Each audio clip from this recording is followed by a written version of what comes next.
გიყვარს ბეკონი, მაგრამ დაიღალე მაღაზიის წვრილად დაჭერილი ბეკონით. თან ღის 10 ლარი 150 გრამი. მოდი იგივე ფასად გავაკეთოთ გაცილებით მეტი და სასურველი გემოთი ბეკონი. ამისთვის ავიღოთ ღორის მუცლის ნაჭერი. კარგად გავრიცხოთ და მოვაშოროთ ზედმეტი კანი და ძვალი. 1 კილო ხორცზე ავიღოთ 10 გრამი ნიტრიტის მარილი, 10 გრამი სუფრის მარილი, 1 ჩაის კოზი შაქარი, ნიორი, პაპრიკა, ბაზილიკი.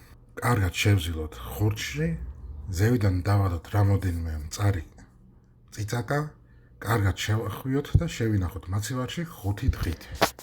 5 დღის შემდეგ კარგად გამოვრიცხოთ ხორცი, გავამშრალოთ, წავუსვოთ ბარბეკიუს соуსი არომატისთვის და ღუმელში 2 საათით 90 გრადუსით. სასურველია კონვექციით და ნახეთ რა მაგარი და გემრიელი ბეკონი გამოვა.